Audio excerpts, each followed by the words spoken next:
नमस्ते, मी Snehal करपणकर. SP9 मराठीमध्ये आपलं पुन्हा एकदा स्वागत. तर पाहूयात आजची विशेष बातमी. जिल्हा परिषदेच्या नूतन अध्यक्षा सौ शिल्पा शशिकांत खोत यांच्या कार्यालय प्रवेशाचा सोहळा आज मोठ्या उत्साहात आणि जल्लोषात पार पडला. फीत कापून या सोहळ्याचे उद्घाटन करण्यात आले.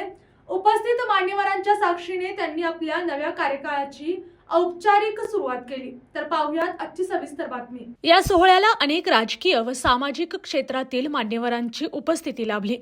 माजी आमदार KP पाटील, चंदगडचे माजी आमदार राजेश पाटील, जिल्हा परिषद उपाध्यक्ष तानाजीराव पाटील, माजी अध्यक्ष राहुल पाटील, राष्ट्रवादी काँग्रेसचे जिल्हाध्यक्ष बाबासाहेब पाटील असुर्लेकर, गोकुळचे माजी चेअरमन व विद्यमान संचालक अरुणकुमार डोंगळे, युवराज पाटील, KDCC बँकेचे संचालक प्रताप उर्फ भैयासाहेब माने, रणवीर सिंह गायकवाड, गटनेते सुधीर देसाई तसेच बाळासाहेब खाडे आदी मान्यवर उपस्थित होते. यावेळी जिल्हा परिषदेचे मुख्य कार्यकारी अधिकारी AS कार्तिकेयन, नव्याने निवडून आलेले सदस्य आणि विविध पदाधिकारी मोठ्या संख्येने उपस्थित होते. सोहळ्यादरम्यान उपस्थितांनी नूतन अध्यक्षा शिल्पा खोत यांना पुढील कार्यकाळासाठी शुभेच्छा दिल्या.